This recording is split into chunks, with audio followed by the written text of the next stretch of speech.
बांध को चालू हुए 10 साल हो गए हैं, लेकिन अभी जो पुनर्वास का जो कार्य है अभी पूरा नहीं हुआ। हमारे अभी जो यहाँ पर जो सड़कें नहीं बनी है, मंदिर नहीं बना है, पितृकोटी नहीं बनी है, और जो हमारी सिंचाई की गूल है वो अभी तक पूरी नहीं बनी है, जिससे कि जो है यहाँ पर जो विस्थापित किए गए हैं वो बहुत परेशान है।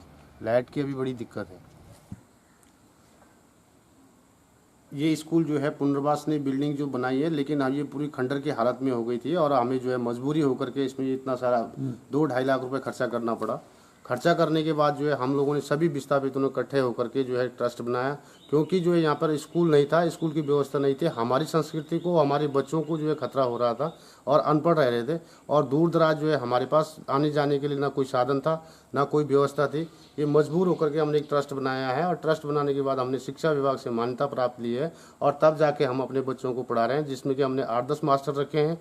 आज हमारी स्थिति ये, इसमें 5 कमरे हैं। आज हमारे बच्चों की संख्या बढ़ गई है, लेकिन टीएचडीसी को हमने बहुत बार कहा है, बहुत बार लिखित में दिया है कि ताकि भाई इस बिल्डिंग को बढ़ाया जाए, ताकि हमारे बच्चों को जो है आगे जो है अच्छी शिक्षा मिल सके।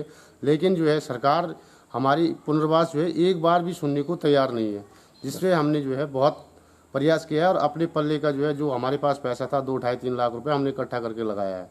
ये कहा जाता है कि पुनर्वास टेरी से जो विस्थापित हुए, चाहे गांव या शहर के, बहुत अच्छा हुआ और उनको बहुत कई बार मिला, बहुत बार मिला और बहुत सही तरह से मिल गया। तो इसकी क्या सच्चाई है? मतलब इसकी सच्चाई ये है कि गांव में जो पुनर्वास जो इन्होंने किया है, पुनर्वास जो है सही तरीके से नहीं हुआ। और लोग कहते हैं कि पुनर्वास में जो है बहुत कुछ मिला। थोड़ा बहुत जो ज़मीन मिली है वो आज हमें इस कदर है कि यहाँ पर जो है उसको हम सही तरीके से इस्तेमाल नहीं कर पा रहे हैं। ना पानी है, ना बिजली है, ना नालियाँ हैं। तो इसलिए जो है इसमें जो भ्रष्टाचार हुआ है, आज तो हमारे 100 परिवार जो होते थे, 40-50 गाँव जो बसाए गए थे, उसमें से 40-60% लोग यहाँ पे रह रहे हैं, लेकिन उनकी भी जो वो है वो बहुत ख़राब है। थोड़ी सी ज़मीन है, 4-4 भाई हो गए हैं, कहने को तो 1 एकड़ 2 एकड़ दिया गया है, पर लेकिन वो भी नहीं। अब वो बात रिपीट मत करो, भ्रष्टाचार के ऊपर में हो। पुनर्वास के अंदर में आसानी से हुआ या कोई कहता है टेरी बांध के पुनर्वास में बहुत भ्रष्टाचार हुआ? क्या ये बात सच है या गलत?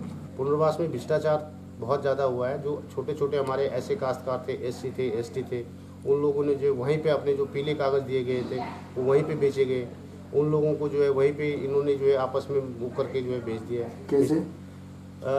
एक दूसरे दलाल करके जो है उन्होंने इसको जो है ख़रीदा गया। आज जैसे कि रोशनाबाद में हमारे पास सुमन नगर में देखने को मिलता है, तो आज सारी जो है इनको प्रॉपर्टी डीलरों ने खरीद दिया है, और काश्तकार जो है बिल्कुल इस भ्रष्टाचार में, इसमें सब अधिकारी भी और एक कर्मचारी सब लिप्त हैं। भ्रष्टाचार जो है यहाँ पे जो है कि अधिकारियों के द्वारा किया गया है। जैसे कि पट्टों को जो है, जो यहाँ पट्टा हुआ वहाँ निरस्त कर दिया, और यहाँ से जो है उसको शहरी में भेज दिया, शहर वाले को जो है ग्रामीण में भेज दिया।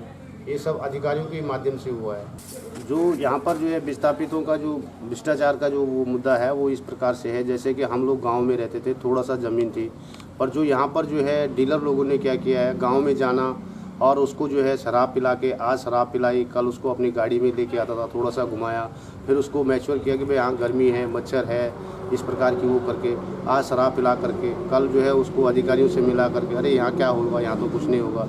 तो आदमी जो है टूट टूट करके जो है अपना ज़मीन जितनी भी जो मिला था उसको वो बेच दिया है। वो सारी भ्रष्टाचार की भेंट चढ़ गई है। आज उसको मुर्गा खिला दिया, कल अपनी गाड़ी में बिठा करके उसको इधर उधर घुमा दिया, परसों उसको इधर से उधर दिखा दिया। तो ये जो है सारी भ्रष्टाचार की भेंट चढ़ गई, और जिससे जो लोगों ने अपनी सारी ज़मीन बेच दी है। मुआवजे की स्थिति ये हुई कि 50 चक्कर काटने के बाद ऑफिसों में अधिकारियों को 50 चक्कर काटने के बाद भी तब भी जो है मुआवजा सही टाइम पे नहीं मिला।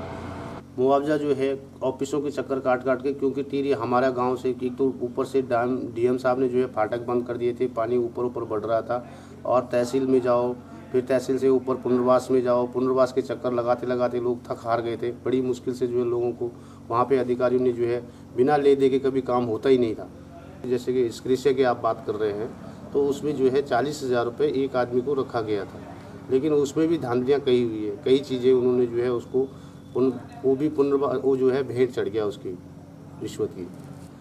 हनुमंतराव कमेटी ने जो है वयस्क पुत्र और पुत्रियों के लिए जो 43,000 रुपये जो है स्क्रेशा का जो रकम रखी थी, वो हम लोग गांव से ऑफिसों के चक्कर लगाते लगाते 10-15 आदमियों के सहन करते करते ऑफिसों में ही कम से कम 20-25,000 रुपये वो ख़त्म हो जाता था, जो कि मुश्किल से हमें जो है 25 या 20 या 22,000 रुपये मिलता था।